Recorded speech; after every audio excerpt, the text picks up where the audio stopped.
오늘 말씀을 쭉 읽다 보면 재판 용어가 많이 나옵니다. 고소 2절에 보면 고소한다는 말이 나오고요. 4절에 보면 구류하는 말이 나오고 7절에 보면 고발, 증거, 죄, 신문, 사건, 15절에 정죄, 피고, 원고, 또 재판, 고발, 신문, 판결, 호소, 상소, 청원, 이런 내용들이 쭉 나와요. 예수님도 재판을 받으셨고 사도 바울도 재판을 받는 것을 볼 수가 있습니다.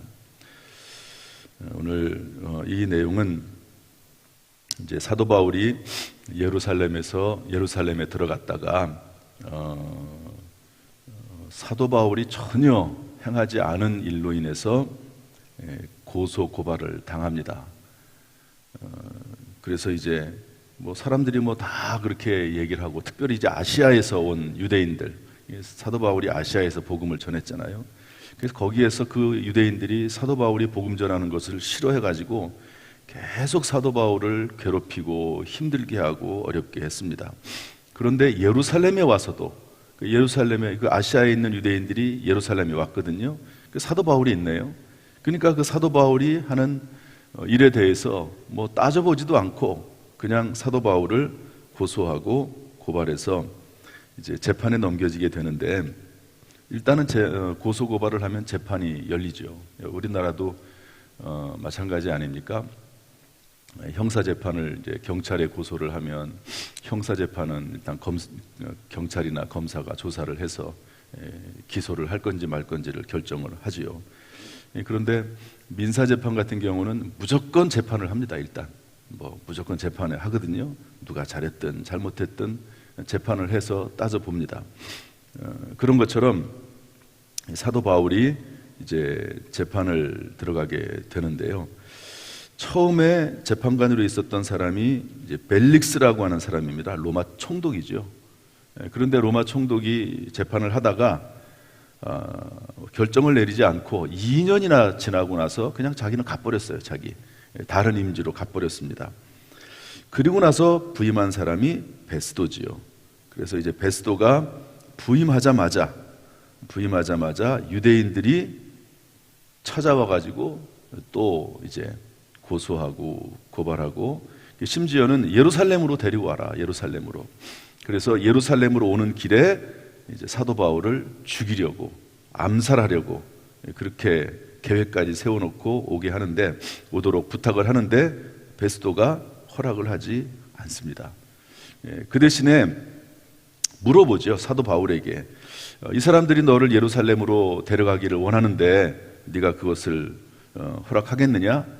그렇게 물어보니까 사도 바울이 허락하지 않습니다. 나는 로마 사람이다. 유대인인데 이제 로마의 시민권을 가지고 있는 거잖아요.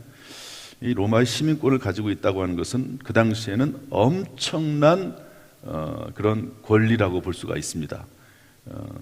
미국의 시민권이 중요하듯이, 세계 최강대국의 시민권이 중요하듯이, 그 당시에 유럽과 또 아시아 지역과 또 아프리카 중동 지역, 거의 그쪽 지역을 다 지배했던 이 로마의 시민권을 가지고 있는 것은 상당히 중요한 일이라고 볼 수가 있습니다.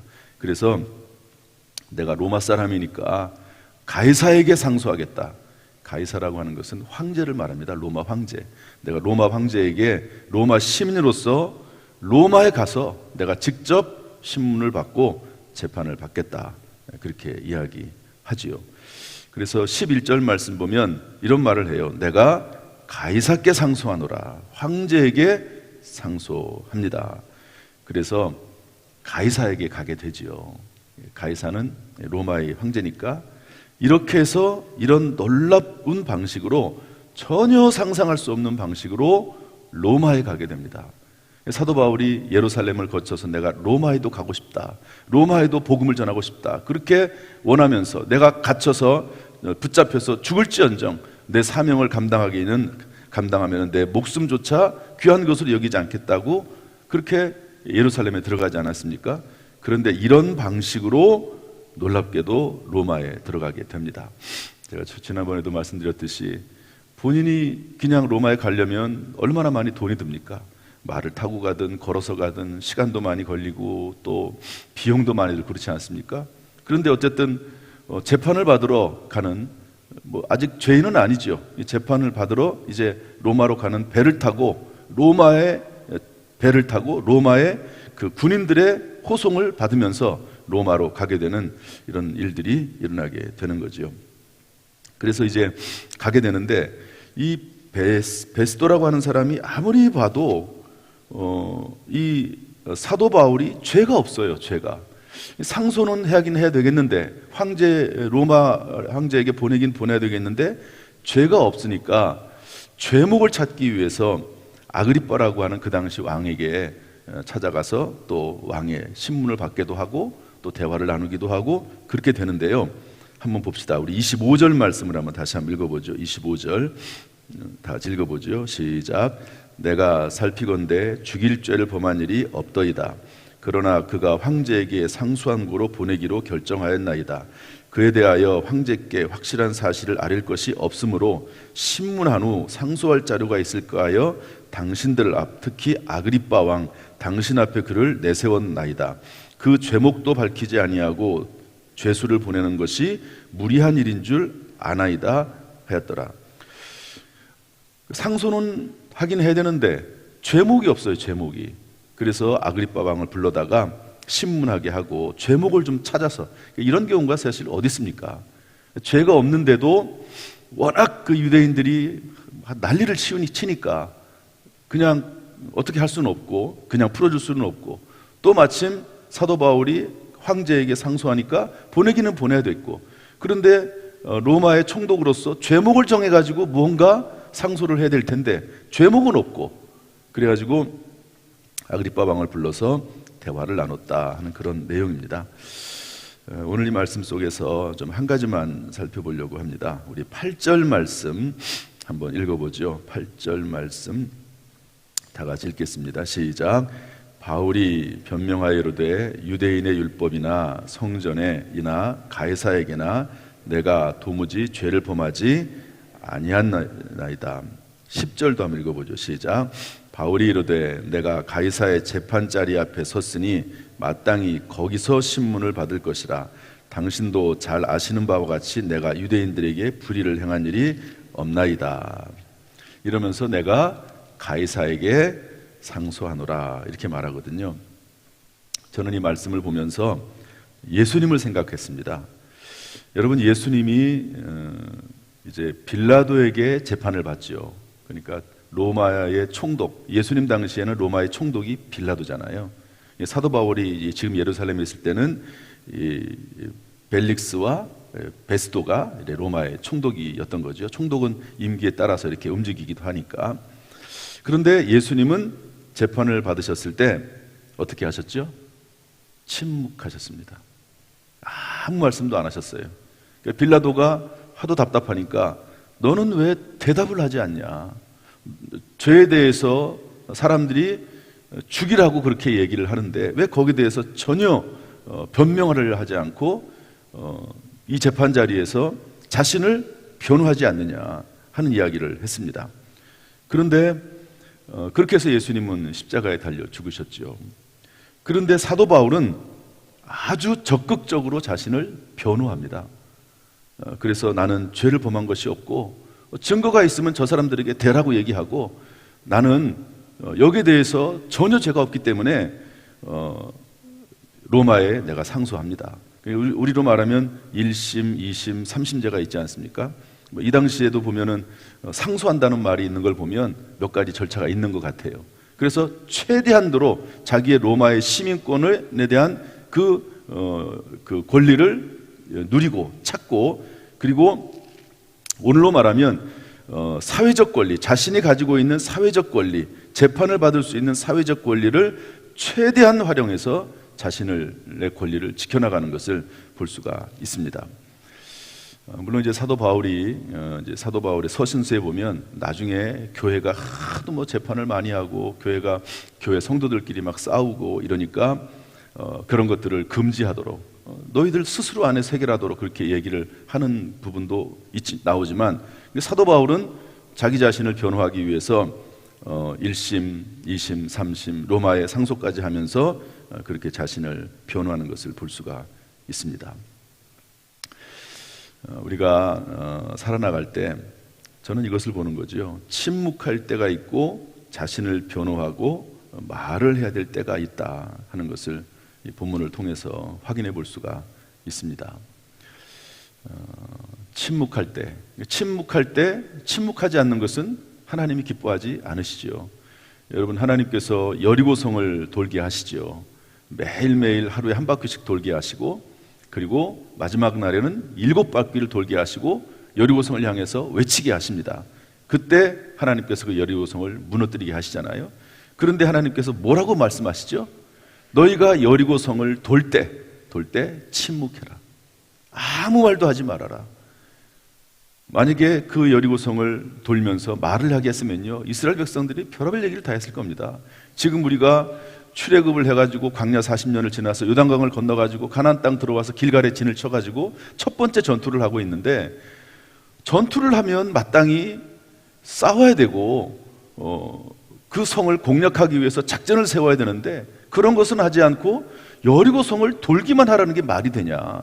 그러면서 엄청난 불평과 불만과 또 어떤 말이 나올지 모릅니다. 여기에 대해서 하나님은 분명하게 말씀하세요. 침묵해라. 하나님이 어떻게 일하시는 것을 너희들이 보게 될 것이다. 침묵해라, 이렇게 말씀하시거든요. 그러니까 우리가 하나님의 영광을 나타낼 때 어떤 경우에는 침묵해야 될 필요가 있을 때가 있습니다. 하나님의 영광을 위해서. 비록 내가 억울한 일이 있고 힘든 일이 있고 고통스러운 일이 있다 할지라도 침묵해야 될 때가 있는 거지요. 가정에서도 마찬가지고 직장과 사회 사업장 속에서도 마찬가지고 침묵해야 할 때가 있습니다. 말을 하지 말아야 될 때가 있는 거죠. 말을 너무 많이 해서 문제가 되기도 해요. 그러나 또 마땅히 해야 될 말을 해야 될 때도 있습니다. 여러분, 예수 그리스도의 복음을 증거하는 함에 있어서 우리가 말을 해야죠. 말이라고 하는 것은 꼭 입술의 말이기도 하지만 행위로서 전도 대상자에게 무엇을 행위로서 보여줄 필요가 있지 않습니까? 선한 선물을 준다든지 또 어려울 때 도움을 준다든지 이런 행위로서 말을 하고 입술로서 말을 하는 그런 말이 필요하다 하는 것을 알 수가 있습니다. 오늘 하루 이제 살아나가게 될 것입니다. 참 사람이 어떤 말을 할 것이냐 하는 것은 참 중요해요. 한마디 그 말 때문에 사람이 살기도 하고 죽기도 합니다. 제가 목회를 하면서 어렵고 힘들 때 한마디 말로 저에게 큰 위로가 되고 힘이 되는 분들도 있습니다. 그러나 그 한마디 말로 마음에 상처를 주고 힘이 들게 하고 어렵게 하는 경우도 있거든요. 우리가 사는 가정에서도 마찬가지고 모든 삶에서도 마찬가지라고 봅니다. 그 한마디 말, 사람의 인생을 바꿀 수도 있고 또 그 사람을 상처를 주고 힘들게 하고 어떤 경우에는 그 사람의 인생을 파멸시키기도 하는 그런 언어, 말이 있는 것이죠. 오늘 하루 침묵할 때는 침묵하고 또 마땅히 해야 될 말은 할 수 있는 그런 성령의 감동하심과 성령의 지혜와 능력이 우리 가운데 충만하기를 주님의 이름으로 축복합니다. 우리의 언어를 통해서 하나님이 영광 받으시고 우리의 삶이 하나님께 영광이 되고 또 모든 사람들을 유익하게 할 수 있기를 주님의 이름으로 축원합니다. 기도하겠습니다. 은혜와 사랑이 풍성하신 아버지 하나님, 오늘 이 새벽에 우리를 불러주시니 감사합니다. 특별히 오늘 하루 우리의 입술에 대해서 말씀을 나눴습니다. 우리의 입술 가운데 지혜를 주시어서 참으로 은쟁반의 금석과 같은 그런 입술의 지혜와 능력을 주셔서 우리 입술을 통해서 많은 영혼들이 살게 하시고 힘을 얻는 귀한 하루가 될 수 있도록 인도하여 주옵소서. 때때로 힘들고 어렵지만 하나님이 침묵하시라고 하시면 침묵할 수 있도록 우리의 마음과 생각도 또한 인도하여 주옵소서. 이 새벽에 나와서 하나님 앞에 기도하고 부르짖습니다. 기도의 사명을 감당합니다. 영육간에 강건하게 하시고 주 안에서 승리하도록 하나님 역사하여 주옵소서. 예수님의 이름으로 축복하며 기도하옵나이다. 아멘. 이제는 우리 주 예수 그리스도의 은혜와 아버지 하나님의 무한하신 사랑과 성령님의 교통하심이 주 앞에 나와 예배드리며 기도하며 찬송하는 모든 성도들 한 사람 한 사람 머리머리 위에, 그 가정, 직장, 사업, 자녀, 심령 위에 함께 하시기를, 거룩한 바람이 불어오고 또 그 입술을 사용하여 하나님께 영광 돌리게 되기를 간절히 축원하옵나이다. 아멘.